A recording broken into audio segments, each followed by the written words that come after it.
Hello, welcome to another segment of our class in Literature in English.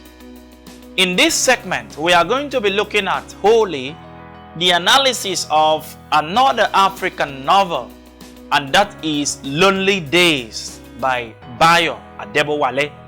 Now, in Lonely Days, the major and epochal point in the novel is centered around the agony of widowhood in Africa. Now, do not forget that Africa is being termed as a patriarchal society. What that means is that it is a male-dominated society of which everything is dictated towards the line of male and patriarchy. Now, what this also has as an implication on the novel is that Africa is a society where women are being termed as soulless and must always be dependent on their male folks, either by fatherhood or husband, for survival. Now, Lonely Days now pictures the life of a widow, the agonies of widowhood, a woman who lost her husband, and how she was able to traverse through the desert of widowhood despite the pressure of patriarchy and masculinity. Now, we saw that at the opening instance of the novel, Yaremi, who happens to be the central protagonist of the novel, had lost her husband at Jumobi 7 months before the novel began. And then we saw that she was struggling to maintain the loneliness of which she was undergoing as a result of the demise of her husband. We also saw again that she was always having a good fraternity with her grandson, Weac, who happens to be the son of one of her daughters, as we will eventually examine, as a strong company. We saw that Yaremi was a very hard-working woman who sells taffeta-dyed clothes. She is a very modest woman who always receives a lot of insults from people, but she attempts to make a very serious ability in swallowing these experiences and then moving on with her business. Now, a very serious hallmark in the novel revealed an instance where she was expected to remarry, as was the custom of Kufi at the time, which happens to be the village where the novel is set. But because of her faithfulness to her late husband and also the agreement she had with her daughter, she decided to turn down all these three suitors which were at the helm of seeking her hand in marriage. Now, a very popular instance in the novel showcases a cup-picking ceremony. The cup-picking ceremony is a ceremony that is always organized for widows whom are expected to pick new cups that symbolically represents new husbands. These prospective suitors or husbands are always expected to place their cups so that widows will pick these cups and then remarry these men in turn.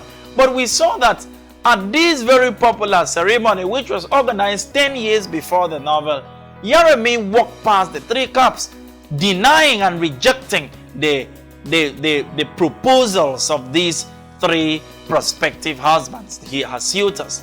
Now, we saw that as a result of patriarchy and masculinity, a lot of her husband's properties were confiscated from her. And then we saw that she faces high-level agony, high-level solitude, and high-level negligence on the part of society. The male folk rejected her, she was ostracized, and then she was left alone to suffer. Now, we can see the instances where widowhood is seen as a serious problem. Widowhood at the time, most especially in Africa, is seen as a serious setback for an African woman. That is why it was expected that Yaremi was supposed to remarry. Now, Yaremi's agony was eventually compounded when her grandson was taken to start school in the city. So she faces a lot of agony, a lot of solitude, a lot of rejection, negligence, and a lot of ostracism. All these were the ordeals of Yaremi in Lonely Days. Now, let's examine the characters in the novel. The first character is the protagonist, which is Yaremi. Yaremi happens to be the central character, like we have said. She is in her middle 50s. She seems to be very beautiful as described by the author. She is a very hard-working woman who engages in the sales of taffeta-dyed clothes. She is very modest, very friendly and affable, and always committed to her cause of trading. She seems to believe that her love for her dead husband Ajumobi is unbreakable. That is why she denied customary expectations by walking past the 3 cups which belong to Lanwa, Lonade, and Ayanwale, her 3 suitors, in order to maintain her fidelity to her late husband. She experiences a lot of rejection, a lot of solitude because of her insistence on maintaining her fidelity to her husband. Now, the next character is Ajumobi. Ajumobi happens to be the husband of the protagonist, Yaremi. Unfortunately, Ajumobi died 7 months before the novel began. Now, we have seen instances in the novel where there have been a serious fraternity and conversation between Ajumobi, the dead man, and Yaremi, who is still alive. The love the couple share seems to be very unbreakable. Now, there is still high-level communication between them. Several nights have indicated that Yaremi cries in the grave of Ajumobi in order to express her love for her late husband. Ajumobi seems to exert a lot of love and protection from the spiritual world on his wife. Now, the third character is Woye. Woye happens to be the grandchild of Yaremi. This young boy is the only companion of Yaremi.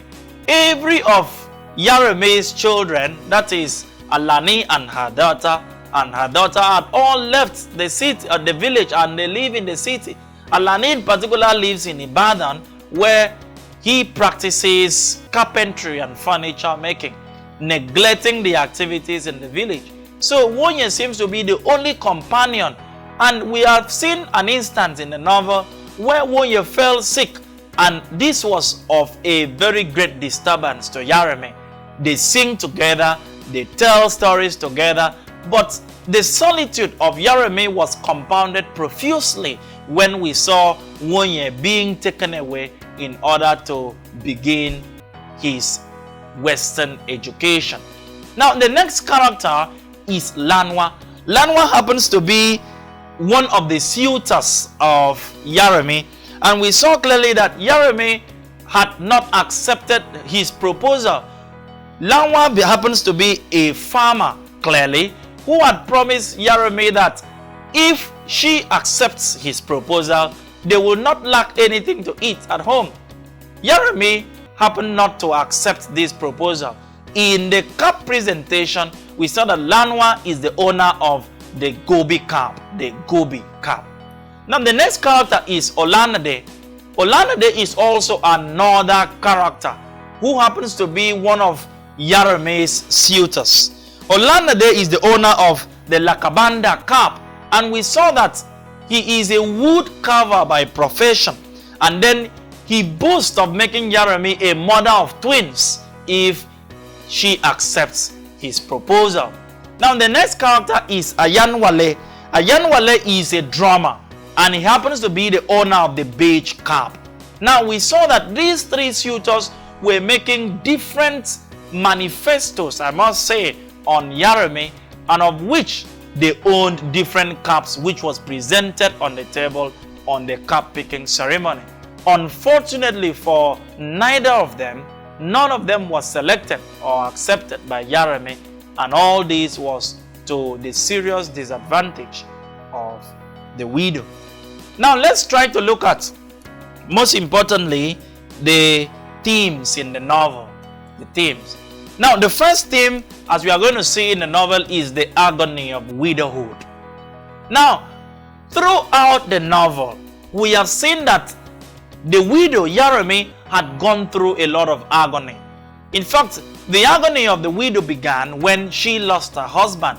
A lot of pressure, a lot of social insecurity, We have also seen that her agony was compounded when her young grandson Woye was taken away to begin school. And we also see that the nature of her agony got worse when her husband's properties were confiscated and then she was ostracized. This was done by the community, the elders, because of her insistence on maintaining her fidelity to her late husband. She refused to remarry any of the three suitors, Yanwale, Olandede, and Lanwa, because she wanted to stay put for her husband, who is no more alive. But we saw that these elders saw this decision as a serious insolence on tradition, and then they decided to ostracize her, confiscating her husband's properties. So we saw that this young widow faced a lot of agony with high-level fortitude. The next is loneliness and solitude.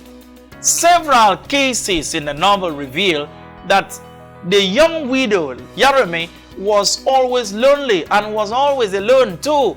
She experienced high-level loneliness. She cried many times in the grave of her husband at Jumobi. She wept profusely several times because she had always wanted to spend the rest of her life with her husband. So loneliness and solitude also seems to be a serious theme in the novel. The third theme is immortality of the dead. It is very vital for us to know that in Africa, we believe clearly that in indigenous African lifestyle, the dead seems to have a very strong hold or control on the activities of human beings. That is why in African traditional religion, we see that several prayers are always offered to our dead ancestors who have believed to be of a strong essence to activities in our physical world. Now, in the novel, we saw that the dead man at Jumobi has always had a strong fraternity with his living wife, Yareme. Yareme several times talked to her husband.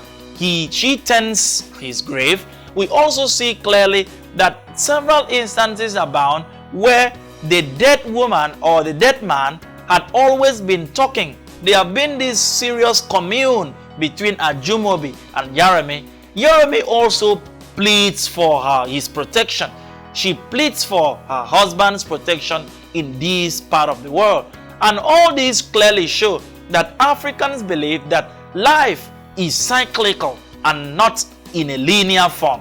That when a dead man dies, he has a strong spiritual control over his or her loved ones that are left behind in the world.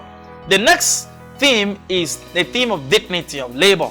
Now, we can see that Yareme, who is a widow in the novel, did not in any way allow this issue of widowhood preclude or even downthrow her activities. Clearly, Yareme was always engaging in several trading activities. We saw most popularly she trades on dyed taffeta cloths, of which she sells and gets money. She refuses to tilt towards the normal pattern where women in Africa at the time were expected to depend completely on their men for both economic, physical, and even spiritual subsistence. But Yareme breaks away from that norm and decides to take up a trade, regardless how it was, in order for her to get money. She becomes a very hard-working woman, and of which the narrator, or I will say the novelist Bayo Adebowale, seems to use her as a canonical character which serves the purpose for every ideal African woman. Now, having looked at these, let's do our best to attempt these questions. Yareme's only son is A. Alani, B. Wande, C. Olode, and D. Dayo. That question is coined from JAMB UTME 2016, question 16. And of course, the correct answer is in option A, Alani. That happens to be Yareme's only son. We saw that Alani also clearly is not interested in what happens. If you have an instance in the novel, we saw that Uncle Dayo, as we saw in the option B, was trying to protect Ajumobi's properties for his son, Alani. But Alani, coming in, seems to be uninterested, leaves these properties and moves to the city in Ibadan, where he practices his trade. All these were to compound the loneliness and the solitude of his mother. Now let's take the next question. According to the novel, Labakanda signifies A. Wealth and peace, B. Wealth and life, C. Wealth and prosperity, and D. Wealth and protection. That question is coined from JAMB UTME 2017 question 14. And the correct answer to that question is in option A, which is wealth and peace. Now the next question is, the women of Kufi are powerful: A. Singers, B. Farmers, C. Traders, and D. Widows. The correct answer to that question is in option C, and that is traders. The women of Kufi are known as powerful traders. That question is coined from JAMB UTME 2017 question 15. Lastly, in the novel, beach cap signifies everlasting happiness, B. sorrows, C. freedom, and D. despair.